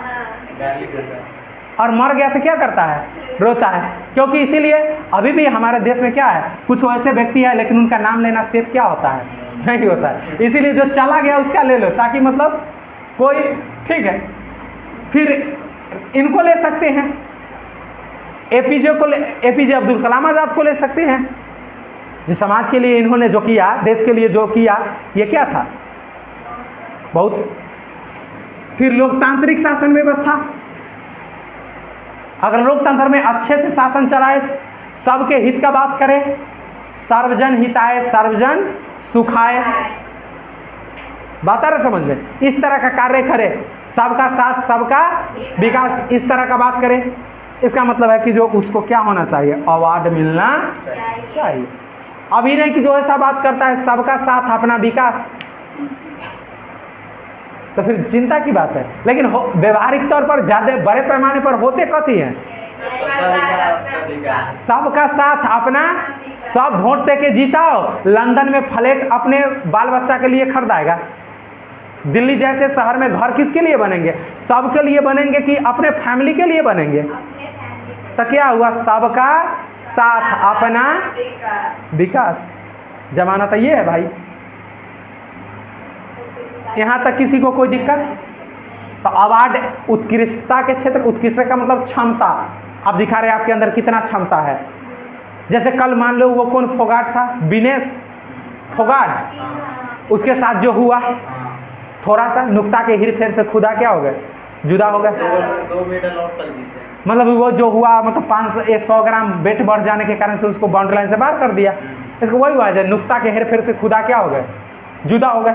नहीं तो फाइनल में तो खेलवे करती ना, तो फाइनल में 2 को खेलना था, कोई गोल ले लेता, लेकिन कम से कम एंट्री मारने से, फाइनल में पहुंचने से पहले ही क्या कर दिया गया, और जो इनसे वो विजेता था उनको फाइनल में भेज दिया गया। तो मतलब इसको समस्या को लेके, इसका मतलब उत्कृष्टता के मामले में, उत्कृष्टता मतलब आपके अंदर जो क्षमता है, तो क्षमता का कहीं ना कहीं तो प्रयोग करेंगे ना, लेकिन वो क्षमता का प्रयोग राष्ट्र हित में कर दिए, समाज हित में कर दिए। एक तो होता है क्षमता का प्रयोग पूरा जीवन परिवार के हित में कर दिए, कोई अवार्ड मिलने वाला नहीं है, मरने के बाद याद रखेगा कि नहीं रखेगा इसका भी कोई भरोसा नहीं है। अच्छा, सच्चाई है कि बात बेकार का है, सच्चाई है। आप अपने से, अभी से आप अपने पीढ़ी का 4 पीढ़ी पीछे, 3 पीढ़ी पीछे का नाम बता दीजिए, नहीं जानते हैं ना, नहीं जानते हैं ना। ऐसे आपसे अभी से 4 पीढ़ी पीछे रविंद्रनाथ टैगोर इस देश के लिए हुआ था, क्यों याद है आपको? राजा राम मोहन राय भी हुआ था, विद्यासागर भी हुआ था, क्यों याद है? स्वामी विवेकानंद हुआ था, शंकराचार्य हुआ था, क्यों याद है? वही है जो समाज के लिए अपने आप को क्या कर देगा, पूरी तरह से लगा देगा, समाज उसको क्या करेगा, याद रखेगा। जो परिवार के लिए लगाएगा, 2 पीढ़ी के बाद परिवार वाला को याद नहीं रहेगा जिसके लिए आप इतना किए। सच्चाई है भाई, उसको क्यों नहीं भूले? वही था कि जो वो अपने परिवार के लिए नहीं किया, क्या 500 साल के बाद गांधी को भूल जाएगा? भूल जाएगा? सुभाष चंद्र बोस को भूल जाएगा? नेहरू को भूल जाएगा? मोदी को भूल सकता है। हाँ, माहौल ठीक नहीं है। चलिए ठीक है, जो भी है, चलिए भाई ठीक है, यहाँ तक किसी को कोई दिक्कत? अब इसमें आप देखिए एक शब्द आया था, ये नाम के साथ प्रयोग नहीं, वही तो बोले, जैसे किसी प्रकार का जो अवार्ड आपको मिलेगा, इस अवार्ड का आप नाम के साथ प्रयोग नहीं करेंगे। जैसे आप लिखते हो ना भारत रत्न, भारत रत्न, और यहाँ से नाम उनका शुरू कर देते हो क्या, जो भी व्यक्ति है, सर्वपल्ली राधाकृष्णन, राजेंद्र प्रसाद, जो भी है, नेहरू, जिसका भी नाम है शुरू कर देते हो, ये क्या है? गलत है। ये क्या है? गलत है। या भारत रत्न कर्पूरी ठाकुर, इस तरह से आप लिखते, ये गलत है। नाम से पहले आप नहीं लिख सकते हो, नाम के साथ नहीं जोड़ सकते हो। आप सीधे बोल सकते हो जे माननीय कर्पूरी ठाकुर को, कर्पूरी ठाकुर जी को इस बार क्या किया गया, भारत रत्न से सम्मानित किया गया। इस तरह का भाषा भी यूज कर सकते हो, ई नहीं बोल सकते हो जो भारत रत्न कर्पूरी ठाकुर जी, ये शब्द का प्रयोग करना हमारा संविधान का आर्टिकल 18 क्या करता है? आदेश नहीं देता है। ठीक है, अब इसमें कुछ लिख लीजिएगा वरीयता। इसी के अंतर्गत वरीयता भी डिसाइड किया गया। वरीयता, और वरीयता में आपको पता है आर्टिकल 18 से भी इसका कुछ संबंध बनता है। लगाइए इसको।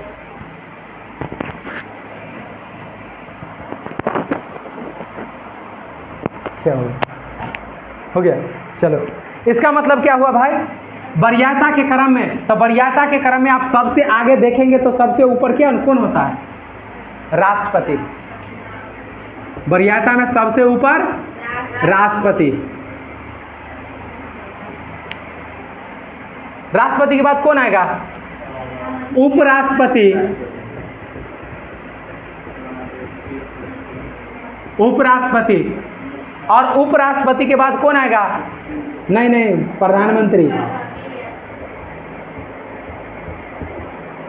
प्रधानमंत्री लिखते जाइए, इसको लिखना है भाई। प्रधानमंत्री, और प्रधानमंत्री के बाद कौन आएगा? राज्यपाल। राज्यपाल आता है भाई, राज्य में जो राज्यपाल होते हैं, राज्यपाल। राज्यपाल के बाद कौन आएंगे? सीएम नहीं भाई, पूर्व राष्ट्रपति। पूर्व राष्ट्रपति। पूर्व राष्ट्रपति के बाद कौन आ जाएंगे? आपको क्या लगता है? पूर्व राष्ट्रपति के बाद उप प्रधानमंत्री, अगर होंगे तो, नहीं होंगे तो कोई बात नहीं है।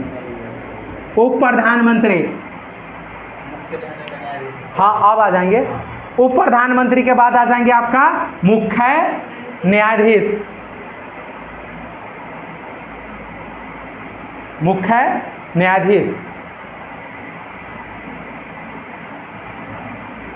मुख्य न्यायाधीश।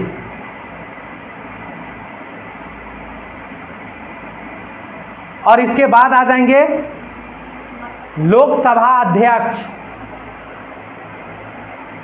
लोकसभा अध्यक्ष। लोकसभा अध्यक्ष।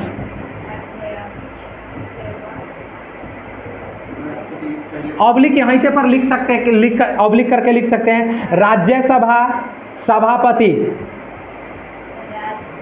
राज्यसभा सभापति।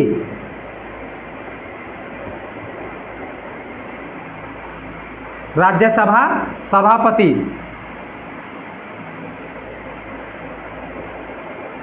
और इसके नीचे हो जाएंगे नेता प्रतिपक्ष, बाबा राहुल। वर्तमान में नेता प्रतिपक्ष, हाँ राहुल बाबा।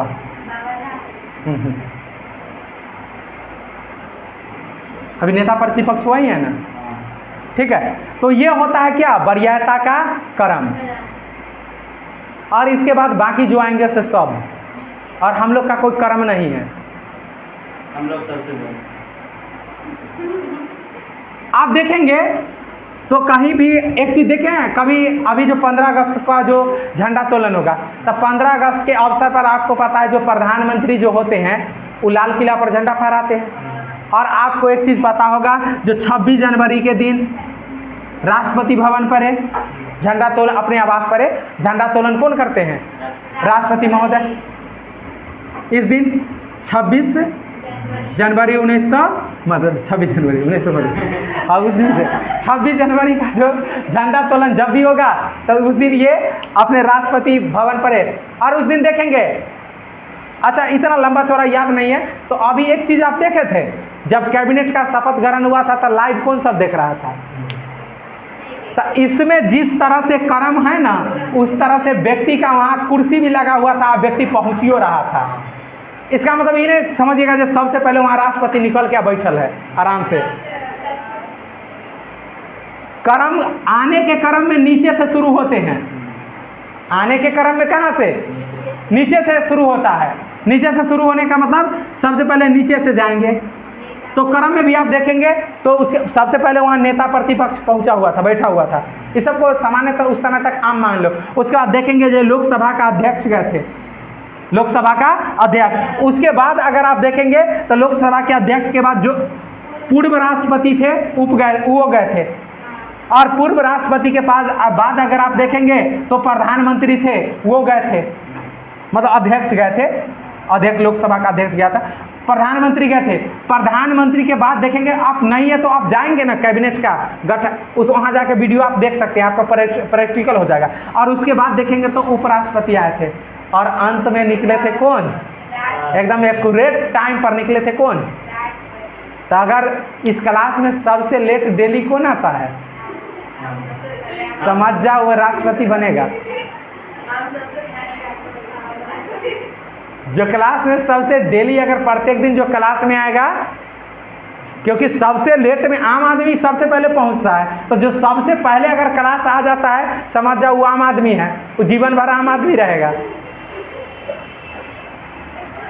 इसका मतलब है जो सबसे कहीं भी सबसे बाद में पहुंचेगा वो कहाँ रहेगा, सबसे ऊपर। बात सिंपल बात है, नेता में बाद में बात आ रहा समझे, नेता का यहाँ बात नहीं है भाई, कर्म मतलब हाँ।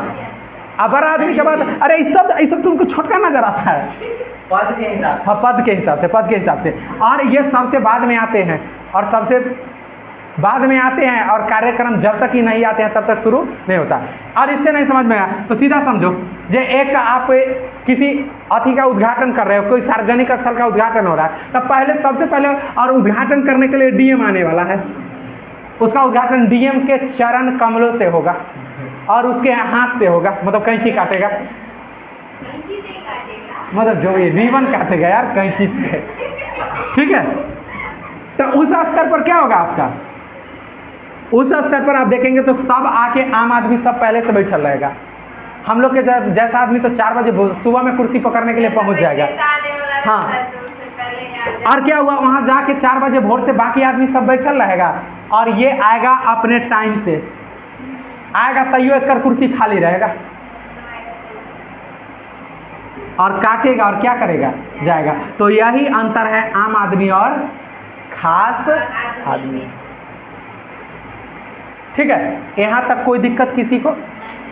तो ये था आज का आपका क्लास, आर्टिकल 17 देखे और आर्टिकल 18।